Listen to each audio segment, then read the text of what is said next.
ओम शांति। 27 अगस्त 2024। बाबा के महावाक्य। मीठे बच्चे, चैतन्य अवस्था में रह बाप को याद करना है। सुन्न अवस्था में चले जाना या नींद करना यह कोई योग नहीं है। प्रश्न: तुम्हें आंखें बंद करके बैठने की मना क्यों की जाती है? उत्तर: अगर तुम आंख बंद करके बैठेंगे तो दुकान का सारा सामान ही चोर चोरी करके ले जाएंगे। माया चोर बुद्धि में कुछ भी धारणा होने नहीं देगी। आंख बंद करके योग में बैठेंगे तो नींद आ जाएगी, पता ही नहीं चलेगा। इसलिए आंखें खोलकर बैठना है। कामकाज करते बुद्धि से बाप को याद करना है। इसमें हठ योग की बात नहीं है। ओम शांति। रूहानी बाप कहते हैं बच्चों को, यह भी बच्चा है ना। देहधारी सब बच्चे हैं। तो रूहानी बाप आत्माओं को कहते हैं आत्मा ही मुख्य है। यह तो अच्छी रीति समझो। यहाँ जब सामने बैठते हो तो ऐसे नहीं शरीर से न्यारा हो गुम हो जाना है। शरीर से न्यारा हो गुम हो जाना यह कोई याद के यात्रा की अवस्था नहीं है। यहाँ तो सुजाग हो बैठना है। चलते फिरते उठते बैठते अपने को आत्मा समझ बाप को याद करना है। बाप ऐसे नहीं कहते यहाँ बैठे बेहोश हो जाओ। ऐसे बहुत बैठे बैठे गुम हो जाते हैं। तुम्हें तो सुजाग होकर बैठना है और फिर पवित्र भी बनना है। पवित्रता बिगर धारणा नहीं होगी। किसका कल्याण नहीं कर सकेंगे, किसको कह नहीं सकेंगे। खुद पवित्र रहते नहीं और दूसरे को कहते हैं वह तो पंडित हो गया। मियाँ मिट्ठू भी नहीं बनना है, फिर वह दिल अंदर खाता रहेगा। ऐसे मत समझो हम सुन्न में चले जाते हैं, आंखें बंद हो जाती हैं। यह कोई याद की अवस्था नहीं है। इसमें चैतन्य अवस्था में रह बाप को याद करना है। नींद करना कोई याद करना नहीं है। बच्चों को कई पॉइंट समझाई जाती हैं। शास्त्रों में दिखाया गया है। सातवीं भूमिका में चले जाते हैं। उनको दुनिया का पता नहीं पड़ता है। तुमको तो दुनिया का पता है ना। यह छीछी दुनिया है। बाप को कोई जानते नहीं है। अगर बाप को जानते तो सृष्टि चक्र को भी जान जाए। बाप बतलाते हैं यह चक्र कैसे फिरता है, मनुष्य पुनर्जन्म कैसे लेते हैं। सत्युग में वहल बड़ी आयु हो जाती तो भी बदसूरत नहीं कहेंगे। बाकी सन्यासियों का तो है हठ योग। आंखें बंद करना, गुफाओं में बैठे बैठे बदसूरत बन जाना। तुमको तो बाप कहते हैं गृहस्थ में रहते सुजाग रहना है। सुन्न में चले जाना यह कोई अवस्था नहीं है। धंधा आदि भी करना है। गृहस्थ व्यवहार भी संभालना है। सुन्न में नहीं जाना है। कामकाज करते बुद्धि से बाप को याद करना है। जरूर काम करेंगे, आंखें खोलकर करेंगे ना। धंधा आदि सब कुछ करते रहो। बुद्धि योग बाप के साथ हो। इसमें गफलत नहीं करनी है। दुकान पर बैठे आंखें बंद हो जाएगी तो कोई सामान ही ले जाएंगे और पता भी नहीं पड़ेगा। यह कोई अवस्था नहीं। हम देह से न्यारे हो जाते हैं, यह सब हठयोगियों की बातें हैं, रिद्धि सिद्धि वाले करते हैं। बाप तो अच्छी रीति बैठ समझाते हैं, इसमें आंखें नहीं बंद करनी है। बाप कहते हैं, मित्र संबंधियों को जो बैठ याद करते हो वह सब भूल जाओ, एक बाप को याद करना है। सिवाय याद की यात्रा के पाप कट नहीं सकते। भोग ले जाते हैं, गुम हो जाते हैं सूक्ष्म वतन में। इसमें क्या होता है? जितना समय वहां है विक्रम विनाश हो ना सके, शिव बाबा को याद कर ना सके, न बाबा की वाणी सुन सकेंगे तो घाटा पड़ जाता है। परंतु यह ड्रामा में नूंद है, इसलिए जाते हैं। फिर आकर मुरली सुनते हैं, इसलिए बाबा कहते हैं, जाओ फौरन आओ, बैठो नहीं। खेल पाल करना बाबा ने बंद कर दिया है। यह भी घूमना फिरना रुलना हुआ ना। भक्ति मार्ग में रुलना पीटना बहुत होता है, क्योंकि अंधियारा मार्ग है ना। मेरा ध्यान में वैकुंठ में चली जाती थी। वह योग व पढ़ाई थोड़ी थी। क्या उसने सद्गति को पाया? स्वर्ग जाने लायक बनी? जन्म जन्मांतर के पाप कटे? बिल्कुल नहीं। जन्म जन्मांतर के पाप तो बाप की याद में ही कटते हैं। बाकी साक्षात्कार आदि से कोई फायदा नहीं होता। यह तो सिर्फ भक्ति है, न याद है न ज्ञान है। भक्ति मार्ग में यह सिखलाने वाला कोई होता ही नहीं, तो सद्गति को भी पाते नहीं। भल कितना भी साक्षात्कार हो, शुरू में तो बच्चियां आपे ही चली जाती थी, मम्मा बाबा थोड़ी जाते थे। यह तो शुरू में बाबा को सिर्फ स्थापना और विनाश का साक्षात्कार हुआ, पीछे तो कुछ नहीं हुआ। हम किसको भी भेजते नहीं है। हाँ, बिठाकर कह देते, बाबा इनकी रस्सी खींचो। वह भी ड्रामा में होगा तो रस्सी खींचेंगे, नहीं तो नहीं।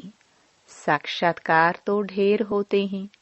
जैसे शुरू में बहुत साक्षात्कार करते थे, पिछाड़ी में भी बहुत साक्षात्कार करेंगे। मिरुआ मौत, मल्लू का शिकार। इतने ढेर मनुष्य हैं, वह सब शरीर छोड़ देंगे। शरीर सहित कोई सतयुग में वह शांति धाम में नहीं जाएंगे। कितने ढेर मनुष्य हैं, सब विनाश को प्राप्त करेंगे। बाकी एक आदि सनातन देवी देवता धर्म की स्थापना हो रही है ब्रह्मा द्वारा। तुम बच्चियां गांव-गांव में जाकर कितनी सर्विस करती हो। यही कहती हो कि अपने को आत्मा समझ, बाप को याद करो। सन्यासी तो राजयोग सिखलाना जानते नहीं। बाप बिगर राजयोग सिखलावे कौन? तुम बच्चों को बाप अभी राजयोग सिखला रहे हैं, फिर राजाई मिल जाती है। तुम अपार सुखों में रहते हो, वहां तो फिर याद करने की दरकार ही नहीं। रिंचक भी दुख नहीं होता है। आयु भी बड़ी, काया भी निरोगी होती है।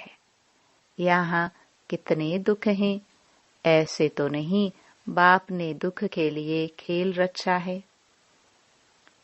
यह तो खेल सुख दुख हार जीत का आदि अनादि है। इन सब बातों को सन्यासी जानते ही नहीं, तो समझा कैसे सकते? वह तो भक्ति मार्ग के शास्त्र आदि पढ़ने वाले हैं। तुमको कहा जाता है, अपने को आत्मा समझ, बाप को याद करो। वह सन्यासी फिर आत्मा समझ ब्रह्म को याद करते हैं, ब्रह्म को परमात्मा समझते हैं, ब्रह्म ज्ञानी हैं, वास्तव में ब्रह्म है रहने का स्थान। यहाँ तुम आत्माएं रहती हो, वह फिर कहते हम उनमें लीन होंगे। उनका ज्ञान ही सारा उल्टा है। यहाँ तो बेहद का बाप तुम बच्चों को पढ़ाते हैं। वह कहते भगवान 40,000 वर्ष बाद आएगा। इसको कहा जाता है अज्ञान अंधियारा। बाप कहते हैं नई दुनिया की स्थापना और पुरानी दुनिया का विनाश करने वाला तो मैं हूँ। मैं स्थापना कर रहा हूँ, विनाश भी सामने खड़ा है। अब जल्दी करो, पावन बनो, तब ही पावन दुनिया में जाएंगे। यह तो पुरानी तमो प्रधान दुनिया है। लक्ष्मी नारायण का राज्य थोड़े है। इनका राज्य नई दुनिया में था, अब नहीं है। यह पुनर्जन्म लेते आए हैं। शास्त्रों में तो क्या क्या लिख दिया है। कृष्ण को दिखाया है, अर्जुन के घोड़े गाड़ी में बैठा है। ऐसे नहीं कि अर्जुन के अंदर कृष्ण बैठा है। कृष्ण तो देहधारी था ना, न कोई लड़ाई आदि की बात है। उन्होंने तो पांडवों और कौरवों का लश्कर अलग अलग कर दिया है। यहाँ तो वह बात नहीं। यह भक्ति मार्ग के अथाह शास्त्र हैं। सतयुग में यह होते नहीं। वहाँ तो ज्ञान की प्रालब्ध राजधानी है। वहाँ सुख ही सुख है। बाप नई दुनिया स्थापन करते हैं तो जरूर नई दुनिया में सुख होगा ना। बाप कभी पुराना मकान बनाते हैं क्या? बाप तो नया मकान बनाते हैं। उस दुनिया को ही सतो प्रधान दुनिया कहा जाता है। अभी तो सब तमो प्रधान अपवित्र हैं, पराए रावण राज्य में बैठे हैं। राम तो कहा जाता है शिव बाबा को राम राम कह राम नाम का दान देते हैं। अब कहाँ राम, कहाँ शिव बाबा? अब शिव बाबा तुम बच्चों को कहते हैं मामेकम याद करो। जहाँ से आए हो वहाँ ही फिर जाना है। जब तक बाप को याद कर पवित्र नहीं बनेंगे तो वापस भी जा नहीं सकेंगे। तुम्हारे में भी कोई विरले हैं जो अच्छी रीति बाप को याद करते हैं। मुख से तो कहने की बात नहीं। भक्ति में राम राम मुख से कहते हैं। कोई नहीं कहेंगे तो समझेंगे यह नास्तिक हैं। कितना आवाज करके गाते हैं। जितना झाड़ बड़ा होता है उतनी भक्ति की सामग्री बड़ी होती जाती है। बीज कितना छोटा होता है। तुमको कोई चीज नहीं, कोई आवाज नहीं। सिर्फ कहते हैं अपने को आत्मा समझ मुझे याद करो। मुख से कहना भी नहीं है। लौकिक बाप को भी बच्चे बुद्धि से याद करते हैं। बाबा बाबा बैठकर कहते थोड़े हैं। तुम अभी जानते हो आत्माओं का बाप कौन है। आत्माएं तो सब भाई भाई हैं। आत्मा को और कोई नाम नहीं, बाकी शरीर का नाम बदलता है। आत्मा तो आत्मा ही है। वह भी परम आत्मा। उनका नाम है शिव। उनको अपना शरीर है नहीं। बाप कहते हैं मुझे भी अगर शरीर होता तो पुनर्जन्म में आना पड़ता। तुमको फिर सदगति कौन देते? भक्ति मार्ग में मुझे याद करते हैं। अनेक चित्र हैं। अभी तो नरकवासी से स्वर्गवासी बनते हो ना। जन्म तो नरक में लिया है, मरेंगे स्वर्ग के लिए। यहाँ तुम आए ही हो स्वर्ग में जाने के लिए जैसे कोई ब्रिज आदि बनाते हैं तो पहले फाउंडेशन सेरेमनी कर लेते हैं, फिर ब्रिज बनती रहती है। स्वर्ग की स्थापना का उद्घाटन फाउंडेशन सेरेमनी बाप ने कर लिया है। अब तैयारी होती रहती है। मकान बनने में टाइम लगता है क्या? गवर्नमेंट करने पर आए तो 1 मास में मकान खड़ा कर ले। विलायत में तो मकान तैयार मिलते हैं। स्वर्ग में तो बहुत विशाल बुद्धि सतो प्रधान होते हैं। साइंस की बुद्धि तीखी होती है, झट बनाते जाएंगे। मकानों में जड़ित भी लगती जाएगी। आजकल इमिटेशन देखो कितना जल्दी बनाते रहते हैं, वह तो फिर रियल से भी जास्ती चमकता है।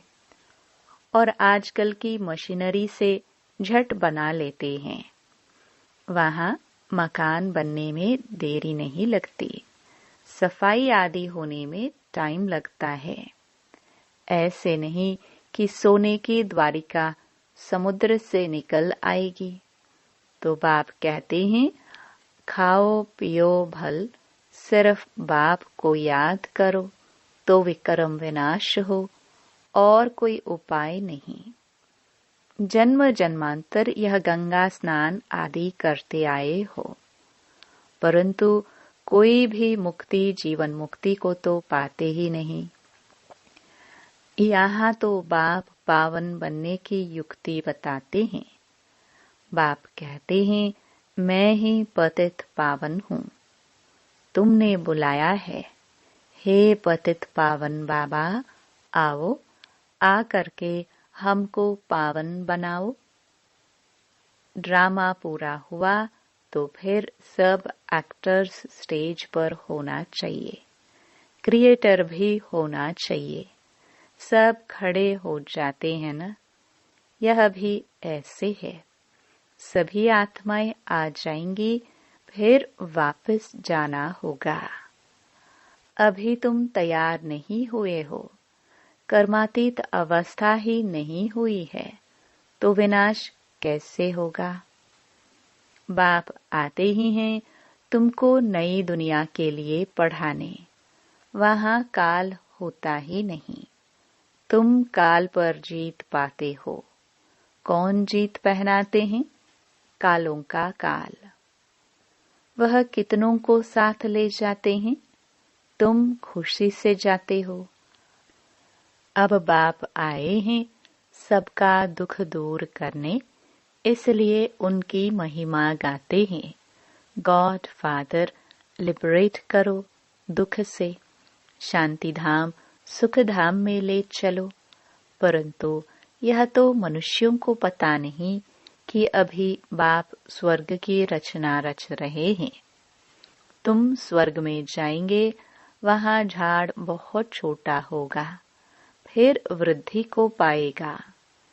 अभी और सब धर्म है, वह एक धर्म है नहीं। नाम रूप राजाई आदि बदल जाती है। पहले डबल ताज फिर सिंगल ताज वाले होते हैं। सोमनाथ का मंदिर बनाया है, कितना धन था। सबसे बड़ा मंदिर एक है जिसको लूट कर ले गए। बाप कहते हैं, तुम पद्मा पदम भाग्यशाली बनते हो। कदम कदम पर बाप को याद करते रहो तो पदम इकट्ठे होंगे। इतनी कमाई बाप को याद करने से होती है। फिर ऐसे बाप को याद करना तुम भूलते क्यों हो? जितना बाप को याद करेंगे, सर्विस करेंगे, उतना ऊंच पद पाएंगे। अच्छे अच्छे बच्चे चलते चलते गिर पड़ते हैं। काला मुंह किया तो की कमाई चट हो जाती है। जबरदस्त लॉटरी दवा देते हैं। अच्छा, मीठे मीठे सिखिलदे बच्चों प्रति माता पिता बाप दादा का याद प्यार और गुड मॉर्निंग। रूहानी बाप की रूहानी बच्चों को नमस्ते। धारणा के लिए मुख्य सार। पहला, गृहस्थ व्यवहार संभालते हुए बुद्धि योग बाप के साथ रखना है। गफलत नहीं करनी है। पवित्रता की धारणा से अपना और सर्व का कल्याण करना है। दूसरा, याद की यात्रा और पढ़ाई में ही कमाई है। ध्यान दीदार तो घूमना है, इसलिए उससे कोई फायदा नहीं। जितना हो सके सुजाग हो, बाप को याद कर अपने विकर्म विनाश करने हैं। वरदान। श्रेष्ठ स्मृति द्वारा श्रेष्ठ स्थिति और श्रेष्ठ वायुमंडल बनाने वाले सर्व के सहयोगी भव। योग का अर्थ है श्रेष्ठ स्मृति में रहना। मैं श्रेष्ठ आत्मा श्रेष्ठ बाप की संतान हूँ।